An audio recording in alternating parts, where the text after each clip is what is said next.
नमस्कार दोस्तों, एक बार फिर से आप सभी का स्वागत है।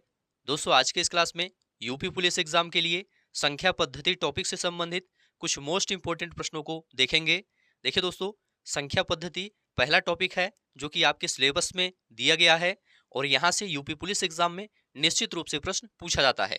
तो आज की इस क्लास में संख्या पद्धति टॉपिक से संबंधित जितने भी टाइप के प्रश्न बन सकते हैं उन सभी टाइप को आज के इस क्लास में देखेंगे। आप सभी लोग इस क्लास को पूरा ध्यान से देखिए। तो चलिए शुरू करते हैं। पहला प्रश्न आप सभी के सामने है। 1+3+5+7+9+11+13+15+... के 15 पदों तक का योगफल क्या होगा। यहाँ पर दोस्तों 15 पदों तक का योगफल आपसे पूछा गया है। यह प्रश्न दोस्तों बहुत ही आसान है। यहाँ पर इस प्रश्न को हम ट्रिक से सॉल्व करेंगे। सबसे पहले दोस्तों यहाँ पर आपको देखना है प्रश्न में क्या है। यहाँ पर है 1+3+5+7+9+11+13+15। यहाँ पर आप देख रहे हैं कि यहाँ पर विषम संख्याओं का क्रम चल रहा है। संख्याएं कैसी हैं? विषम संख्याएं हैं। यहाँ पर विषम संख्याओं का क्रम चल रहा है और आगे यह क्रम 15 पदों तक जाएगा। यहाँ पर कह रहा है कि 15 पदों तक का योगफल आपको बताना है। तो देखिए दोस्तों, यहाँ पर आपको ध्यान रखना है, यदि यहाँ पर संख्याएं विषम रहेंगी, यदि यहाँ पर विषम संख्याओं का क्रम चलेगा, तो यहाँ पर जितने भी पदों का योगफल पूछा जाएगा उसका स्क्वायर आपको कर देना है। यहाँ पर 15 पदों तक का योगफल पूछा गया है, तो यहाँ पर हम 15 का स्क्वायर कर देंगे। 15 में 225 होता है, 225 आपका आंसर हो जाएगा। बस 1 सेकंड में आपको उत्तर आ जाएगा। बस आपको ध्यान रखना है कि यहाँ पर जो संख्याएं हैं ये सभी संख्याएं विषम संख्याएं हैं। मतलब विषम संख्याओं का यहाँ पर एक क्रम चल रहा है और यहाँ पर जितने पदों का योगफल पूछा जाएगा उसका आपको स्क्वायर कर देना है। ठीक है, तो एक सूत्र है, याद रखिएगा। प्रथम n विषम संख्याओं का योग n स्क्वायर होता है। क्या होता है? प्रथम n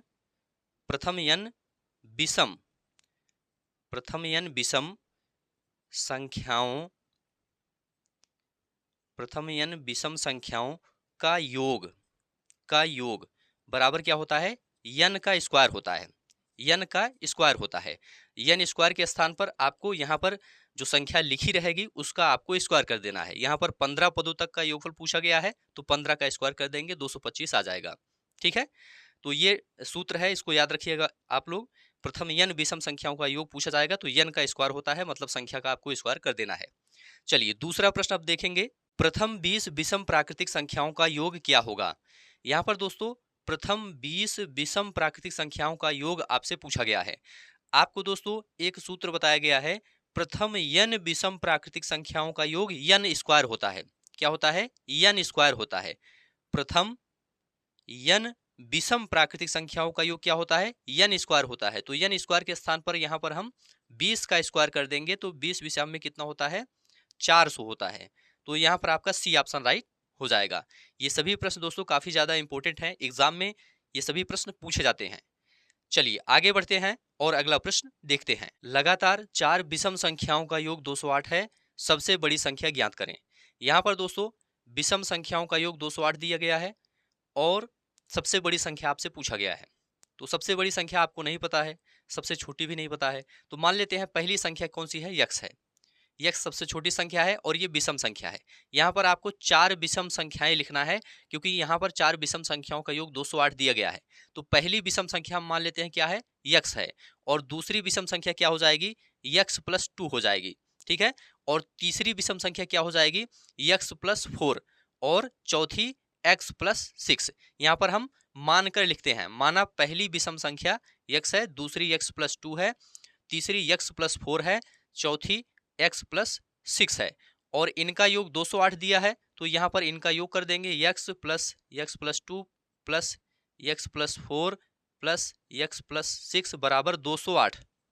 क्योंकि प्रश्न में यहाँ पर दिया गया है 4 विषम संख्याओं का योग 208 है और 4 विषम संख्याएं कौन कौन सी हैं? एक x है, दूसरी x+2 है, x+4 है, x+6 है। ये संख्या कहाँ से आई? यहाँ पर x माना गया है। ठीक है, तो यहाँ पर इसको सॉल्व करेंगे। 1 2 3 4, यहाँ पर 4x हो जाएगा प्लस 6 4 10 2 12 बराबर 208। 4x बराबर 208, यहाँ पर प्लस 12 है, दूसरी तरफ जाएगा -12 हो जाएगा। तो 4x बराबर 208 में 12 को हम क्या करेंगे, माइनस करेंगे, तो आपका कितना आ जाएगा, 196 आ जाएगा। और x बराबर क्या हो जाएगा, 196 बटा यहाँ पर 4 गुणा है, यहाँ पर भाग हो जाएगा, 4 से इसमें भाग करेंगे, 4 चौक 16, 3 19 36, 4 9 36। तो यहाँ पर आपका x बराबर 49 आ गया। पूछा गया है दोस्तों सबसे बड़ी संख्या ज्ञात करें, तो यहाँ पर सबसे छोटी क्या है, x है, सबसे बड़ी क्या है, x + 6 है। तो सबसे बड़ी संख्या यहाँ पर हम लिखेंगे, सबसे बड़ी संख्या x + 6 है, x + 6 लिखेंगे। और यहाँ पर x का मान 49 आया है, तो 49 यहाँ पर लिखेंगे, 49 + 6 बराबर क्या हो जाएगा, 55। यहाँ पर आपका ए ऑप्शन राइट हो जाएगा, 55 आपका यहाँ पर आंसर हो जाएगा। ठीक है, तो इस प्रकार के प्रश्न दोस्तों ऐसे ही सॉल्व होते हैं। चलिए आगे बढ़ते हैं और अगला प्रश्न देखते हैं। यदि दो धनात्मक पूर्णांकों का योग 80 है और उनका अंतर 20 है, तो उन संख्याओं के वर्गों का अंतर कितना होगा। तो यहाँ पर दोस्तों प्रश्न को ध्यान से समझते हैं। दो धनात्मक पूर्णांकों का योग 80 दिया गया है, उनका अंतर 20 दिया गया है, और उन संख्याओं के वर्गों का अंतर पूछा गया है। ठीक है, तो यहाँ पर हम सबसे पहले क्या मानेंगे, यहाँ पर हम मान लेते हैं सबसे बड़ी संख्या हमारी a है और सबसे छोटी संख्या क्या है, b है। a सबसे बड़ी संख्या है, b सबसे छोटी संख्या है। यहाँ पर कह रहा है कि दो धनात्मक पूर्णांकों का योग 80 है, मतलब a प्लस b बराबर क्या है, 80 है। प्रश्न में यहाँ पर दिया गया है कितना है, 80 है। उनका अंतर 20 है। यहाँ पर जो संख्याएं मानी गई हैं a और b, इनका अंतर क्या है, a - b बराबर 20 है। पहली संख्या a माना गया है, दूसरी b माना गया है। कह रहा है कि दो धनात्मक पूर्णांकों का योग 80 है, तो a + b बराबर 80 लिख देंगे, और उनका अंतर 20 है, तो a - b बराबर 20 लिख देंगे। अब कह रहा है कि उन संख्याओं के वर्गों का अंतर कितना होगा। यहाँ पर जो संख्याएं लिखी गई हैं, इनके वर्गों का अंतर, इनके वर्गों का अंतर का मतलब a² - b² का मान क्या होगा। यहाँ पर प्रश्न में पूछा गया है a² - b² बराबर क्या होगा। तो यहाँ पर आपके सामने प्रश्न में जो दिया गया है इसके अनुसार सॉल्व करेंगे। a + b बराबर 80 दिया गया है, a - b बराबर 20 दिया गया है। तो यहाँ पर हम इन दोनों को आपस में क्या करेंगे, इन दोनों का आपस में गुणा कर लेंगे, a + b into a - b करेंगे, बराबर यहाँ पर a + b के स्थान पर 80 है, तो यहाँ पर 80 लिखेंगे, a - b के स्थान पर 20 है, तो गुणे यहाँ पर 20 लिखेंगे। अब यहाँ पर दोनों का दोस्तों गुणा करेंगे तो आपका क्या बन जाएगा, a + b a - b का गुणा करेंगे तो आपका बनेगा a² - b²। क्या बनेगा, a² - b²। और यहाँ पर दोनों का गुणा करेंगे तो 8 दूनी 16, 1600 यहाँ पर आपका आंसर हो जाएगा। a² - b² का मान यहाँ पर पूछा गया था, और यहाँ पर गुणा करने के बाद दोस्तों a² - b² आपका बन गया, और यहाँ पर गुणा करने के बाद 1600 आ गया। तो यहाँ पर a² - b² बराबर 1600 आपका यहाँ पर आंसर हो जाएगा। ठीक है, a² - b² ये संख्याओं के वर्गों का अंतर है। क्या है, संख्याओं के वर्गों का अंतर है, a² - b²। संख्याएं a और b मानी गई थी, और इनके वर्गों का अंतर आपसे पूछा गया था। इनके वर्गों का अंतर a² - b² बनेगा, और यहाँ पर 80 का 20 में गुणा करके आंसर आपका आ जाएगा 1600। बी ऑप्शन आपका राइट हो जाएगा। ठीक है, चलिए अब आगे बढ़ते हैं और अगला प्रश्न देखते हैं। दो संख्याओं का योग 80 है तथा उनका अंतर 8 है, दोनों संख्या का अनुपात क्या है। यहाँ पर दोस्तों सबसे पहले पहली संख्या लिखेंगे। माना पहली संख्या क्या है, माना पहली संख्या a है, a मान लेते हैं, और दूसरी संख्या को हम b मान लेते हैं। पहली संख्या को a मानते हैं, दूसरी संख्या को b मानते हैं। यहाँ पर दो संख्याओं का योग 80 दिया है, तो a + b बराबर 80 लिख सकते हैं, और ये आपका समीकरण 1 बन जाएगा। तथा उनका अंतर 8 है, मतलब दोनों संख्याओं का अंतर 8 है, a - b बराबर 8 लिख सकते हैं, और ये आपका दूसरा समीकरण बन जाएगा। यहाँ पर दोस्तों दोनों संख्या का अनुपात ज्ञात करना है, तो समीकरण 1 और समीकरण 2 दोनों को यहाँ पर हम जोड़ लेंगे। a + b बराबर 80, a - b बराबर 8। जोड़ने पर दोनों समीकरण जोड़ने पर, यहाँ पर जोड़ेंगे तो b से b कैंसिल हो जाएगा, प्लस माइनस है, यहाँ पर 2a बचेगा बराबर 80 में 8 जोड़ेंगे 88 हो जाएगा। a बराबर 88/2, 2 से भाग करेंगे, 2 चौक 8, 2 चौक 8, a बराबर 44 हो गया। पहली संख्या 44 है, अभी दूसरी संख्या नहीं पता है, b का मान नहीं पता है, तो a का मान किसी भी समीकरण में रख करके b का मान आसानी से निकाल सकते हैं। तो यहाँ पर a प्लस b बराबर 80 है। यहाँ पर हम समीकरण एक में a का मान रखने पर b का मान आसानी से निकाल सकते हैं। तो a प्लस बी बराबर 80, a के स्थान पर 44 लिखेंगे, 44 प्लस b बराबर 80, b बराबर क्या हो जाएगा 80 माइनस 44, b बराबर क्या हो जाएगा 80 माइनस 44 और बराबर 36 आ जाएगा। ठीक है, यहाँ पर a का मान 44 है, b का मान 36 है। दोनों संख्या का यहाँ पर अनुपात आपसे पूछा गया है, पहली संख्या 44 है, दूसरी संख्या 36 है, तो अनुपात बराबर a अनुपाते b, मतलब दोनों संख्या का अनुपात बराबर हो जाएगा a के स्थान पर 44 हो जाएगा, अनुपाते b के स्थान पर 36 हो जाएगा। ठीक है, अब यहाँ पर 44 और 36 को सरल कर सकते हैं। यहाँ पर हम दोस्तों 4 से भाग करेंगे, 4 एकम 4, 4 एकम 4, 11 चौक 44 और यहाँ पर 4 9 36, 11/9 आपका यहाँ पर आंसर हो जाएगा सी ऑप्शन। ठीक है, तो इस प्रकार के प्रश्न दोस्तों इसी तरह से लगते हैं। चलिए आगे बढ़ते हैं और अगला प्रश्न देखते हैं। 38 से एक संख्या को विभाजित करने पर हमें 70 भागफल के रूप में और 12 शेष के रूप में मिलता है, उस संख्या को ज्ञात करें। बहुत ही अच्छा प्रश्न है दोस्तों। यहाँ पर दिया है 38 से एक संख्या को विभाजित करने पर, तो 38 क्या है 38 भाजक है। क्या है भाजक, भाजक बराबर 38 यहाँ पर दिया गया है। ठीक है, 38 क्या है भाजक है, तो भाजक बराबर 38 लिख देंगे। विभाजित करने पर हमें 70 भागफल के रूप में मिलता है, तो यहाँ पर भागफल लिख देंगे। कितना है भागफल 70 है क्योंकि यहाँ पर दिया गया है। ठीक है, और 38 क्या है 38 भाजक है। ठीक है, आगे कह रहा है और 12 शेष के रूप में मिलता है, तो यहाँ पर हम शेषफल लिख देते हैं। ठीक है, शेषफल यहाँ पर हम लिख देते हैं। शेषफल बराबर क्या हो जाएगा, यहाँ पर 12 दिया है तो 12 लिख देंगे। ठीक है, यहाँ पर लिख देते हैं शेषफल 12 हो जाएगा। ठीक है, चलिए आगे कह रहा है उस संख्या को ज्ञात करें। कौन सी संख्या, मतलब भाज्य आपसे पूछ रहा है। 38 से एक संख्या को विभाजित करने पर, 38 क्या है भाजक है, विभाजित करने पर मतलब भाज्य आपसे पूछ रहा है। भाज्य नहीं पता है, यहाँ पर भागफल पता है 70 है, 38 भाजक है, शेषफल 12 है, उस संख्या को ज्ञात करें मतलब भाज्य को ज्ञात करें। तो भाज्य बराबर क्या होता है, भाज्य बराबर दोस्तों एक सूत्र होता है भाजक गुणे भागफल प्लस शेषफल।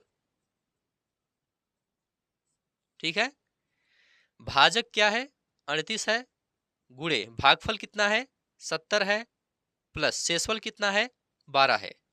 यहाँ पर 38 और 70 का गुणा करेंगे, 7 8 56 की 6 हासिल 5, 7 त्रिक 21 5 26, यहाँ पर 0 है 0 1 बढ़ा देंगे, प्लस 12 2660, 2660 में हम 12 जोड़ देंगे तो आपका 2672 हो जाएगा।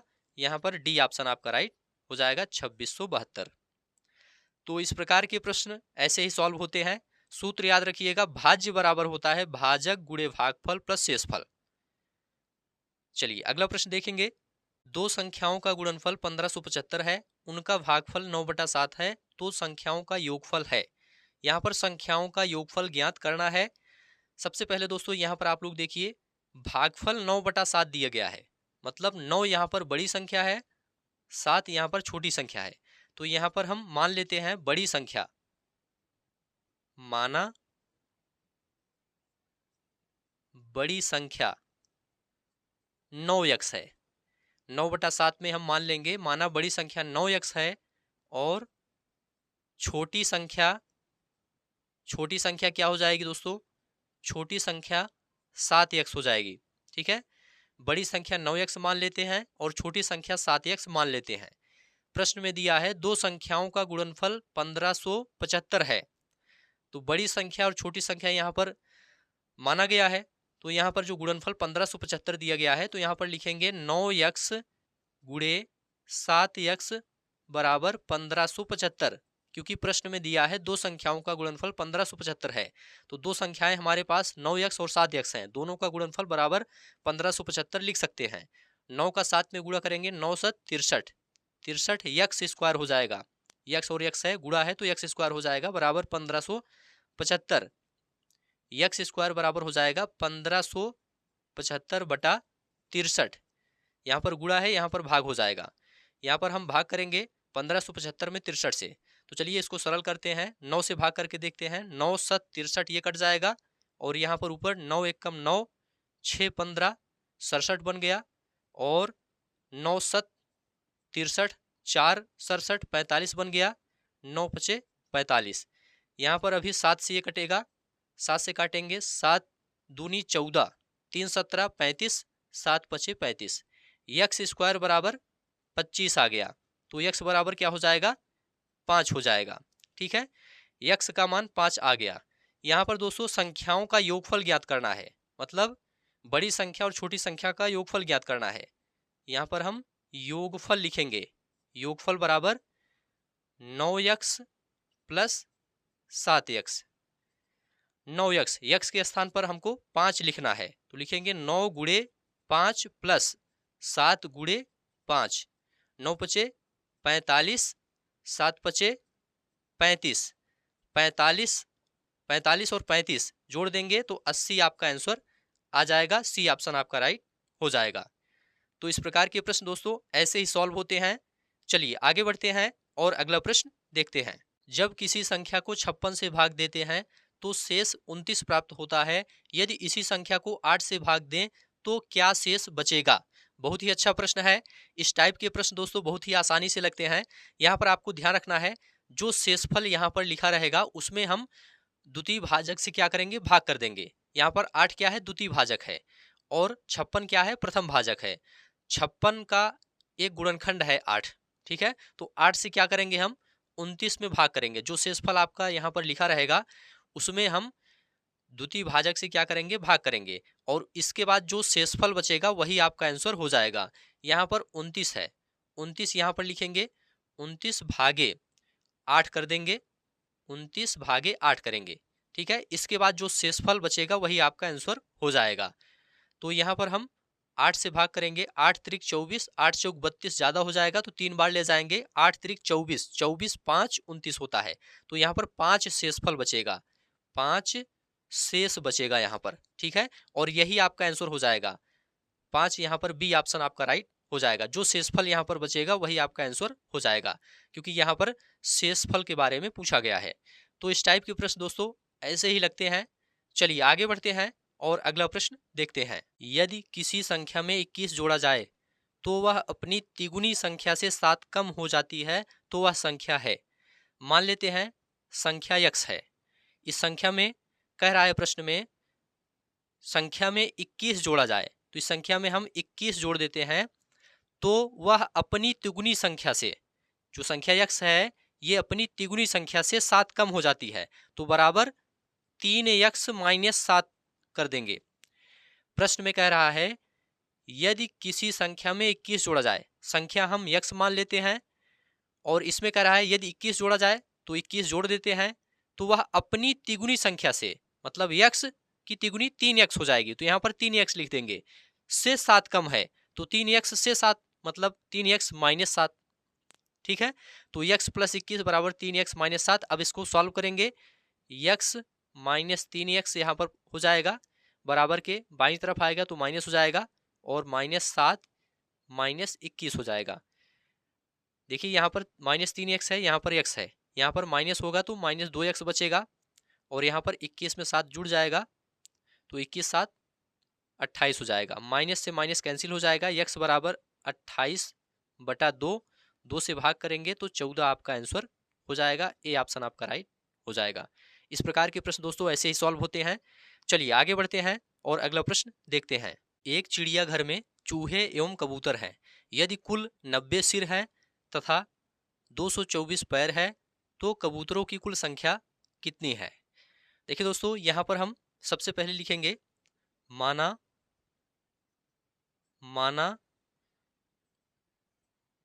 चूहों की संख्या x है और कबूतरों की संख्या y है। ठीक है, यहां पर दिया है यदि कुल 90 सिर है, मतलब चूहे और कबूतर को मिला करके कुल 90 सिर है, तो यहां पर हम लिखेंगे x + y बराबर 90। ये क्या है? कुल सिरों की संख्या है, कुल सिरों की संख्या है। कुल सिर कितने हो जाएंगे? x + y बराबर 90। ये आपका समीकरण 1 बन गया। यहां पर दोस्तों आगे दिया है तथा 224 पैर है, तो कुल पैर लिखेंगे। कितना दिया है? 224 दिया है। चूहों की संख्या x है, कबूतरों की संख्या y है, तो इनके पैरों की संख्या क्या हो जाएगी? चूहे के 4 पैर होते हैं तो 4x हो जाएगा, कबूतर के 2 पैर होते हैं तो 2y हो जाएगा और बराबर 224। ठीक है, ये समीकरण 2 बन जाएगा। या इसको और सरल कर सकते हैं, 2 इसमें कॉमन ले लेंगे तो यहाँ पर 2x + y बराबर 112। ये आपका समीकरण 2 बन जाएगा। ठीक है, सरल करने के बाद अब यहां पर दोस्तों समीकरण 2 में हम क्या करेंगे? समीकरण 1 को घटा देंगे। यहां पर हम लिख देंगे, चलिए इसके नीचे समीकरण 1 लिख देते हैं, x + y बराबर 90। समीकरण 1 यहां पर लिख देंगे घटाने पर। ठीक है, घटाने पर चिन्ह बदल जाएगा, यहाँ पर माइनस, यहाँ पर माइनस। 2x में x घटाएंगे तो x बचेगा और यहाँ पर y से y आपका कैंसिल हो जाएगा, बराबर 112 है। 112 में दोस्तों 90 माइनस करेंगे तो 22 आ जाएगा। x का मान दोस्तों यहाँ पर 22 आ गया। अब हमें y का मान निकालना है, तो यहाँ पर समीकरण 1 में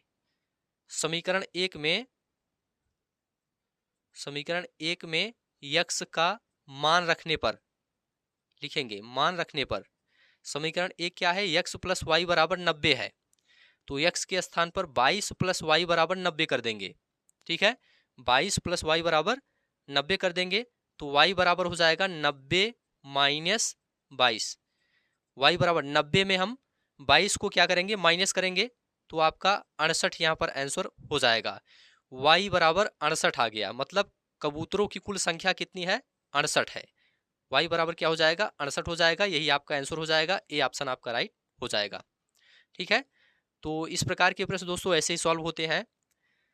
चलिए आगे बढ़ते हैं और अगला प्रश्न देखते हैं। 756 × 938 × 872 में इकाई का अंक ज्ञात कीजिए। इस प्रकार के जो प्रश्न होते हैं दोस्तों बहुत ही आसानी से लगते हैं। इस प्रकार के प्रश्नों में दोस्तों संख्याओं के इकाई वाले जो अंक होते हैं इनका आपस में क्या करते हैं? गुणा करते हैं। जैसे यहाँ पर 6, 8, 2 है इकाई का अंक, तो इनका क्या करेंगे? आपस में हम गुणा करेंगे। गुणा करने के बाद जो गुणनफल आएगा, गुणनफल में जो इकाई का अंक होगा वही आपका आंसर होगा। तो यहाँ पर इसको सॉल्व करते हैं। 756 × 938 × 872 में इकाई का अंक ज्ञात कीजिए। तो यहाँ पर जो इकाई का अंक है 6, 8, 2, इसका आपस में गुणा करेंगे। 6 × 8 × 2 करेंगे। ठीक है, गुणा करिए। 8 छंग 48, 48 दूनी 96, 48 दूनी 96। 96 में यहाँ पर इकाई का अंक क्या है? 6 है, तो यहाँ पर आंसर आपका क्या हो जाएगा? 6। 6 क्या हो जाएगा? आंसर हो जाएगा। ठीक है, तो यहाँ पर आपका ए ऑप्शन राइट हो जाएगा। इसमें इकाई का अंक क्या हो जाएगा? 6 हो जाएगा। तो इस प्रकार के प्रश्न दोस्तों ऐसे ही सॉल्व होते हैं। अगला प्रश्न अब देखेंगे। 1570 की घात 67 में इकाई का अंक ज्ञात कीजिए। इस टाइप के जो प्रश्न होते हैं दोस्तों यहाँ पर आपको विशेष रूप से ध्यान देना होता है।